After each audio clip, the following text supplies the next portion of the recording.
पहिल्यांदी आतापर्यंतच्या 65 वर्ष आमच्याकडे ही संस्था आहे, पण आतापर्यंतच्या इतिहासातलं सगळ्यात रेकॉर्ड ब्रेक मतांनी एसटी कामगार संघटनेचं पॅनल पुन्हा एकदा मराठवाड्याच्या मतदार बंधू भगिनींनी निवडून देत आहेत आणि म्हणून त्यांचा मनपूर्वक मी आभार व्यक्त करतो। तसेच या निवडणुकीमध्ये आम्हाला आमच्या ज्या मित्र संघटना होत्या, मग रेडकरांची संघटना कामगार सेनेची असेल, निर्भवनेंची असेल, पांडुरंग वाघमारेंची असेल, आमच्या फडसाहेबांची MMK असेल, सुनील निर्भवनेंची कास्ताहेब असेल, बर्गेंची इंटक असेल, या सगळ्या संघटनांनी आम्हाला सहकार्य केलं। मी त्यांचंही या निमित्तानं आभार व्यक्त करतो। पहिल्यांदा या निवडणुकीमध्ये पैशाचा वारेमाप वापर करण्यात आला। सदावर्तींसाठी एसटी कोऑपरेटिव्ह बँका 2:45 वाजता रात्रीच्या उघडल्या गेल्या, लाखो रुपये काढले, लाखो रुपये वाटले, लोकांनी पैसे त्यांचे खाल्ले, मतं मात्र आमच्या एसटी कामगार संघटनेच्या पाट्यात टाकलं। मला वाटतं हा ऐतिहासिक आणि दैदिप्यमान विजय आमचा आहे। दुसरी बाब, या विजयाचं वारं आमच्या अंगामध्ये कानामध्ये कधीही जाणार नाही। एसटी कामगार संघटना आम्ही खाली असतो, म्हणजे बॉटमला असते, बॉटमपासून काम करते आणि तसंच काम आम्ही करणार आहोत। या निवडणुकीत जे प्रॉमिस आम्ही केलेले आहेत ते प्रॉमिस तर 100% पाळणार आहोत, परंतु एसटी कामगार संघटनेचा एकच नारा आहे, ते म्हणजे एसटी कामगारांचं वेतन हे राज्य सरकार एवढं व्हावं, ही आमच्या सर्वांची त्या निमित्तानं आम्ही लढतोय। या लढाईला राज्यातले बहुसंख्य कर्मचारी आम्हाला सपोर्ट करतायत आणि म्हणून तो तर विषय आहेच।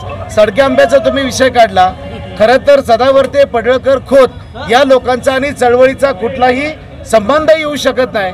माझी विनंती त्यांना अशी आहे, आता तरी तुम्ही आता सगळ्या राज्यातल्या सगळ्या संस्थांमध्ये अगदी त्यांना आम्ही सगळ्यांचे डिपॉझिट्स गुल केलेले आहेत, आता तरी त्यांनी त्यांचं राजकारण बाहेर राजकारणात करावं, कामगारांमध्ये पडू नये। कामगारांनी आता चॉईस केली एसटी कामगार संघटना, कारण स्वच्छ मनाने, प्रामाणिकपणे आणि शेवटच्या क्षणापर्यंत आम्ही लढणार आहोत आणि म्हणून या निमित्तानं मराठवाड्यातील सर्व मतदार राजाचे, बंधू भगिनींचे मी हार्दिक आभार व्यक्त करतो।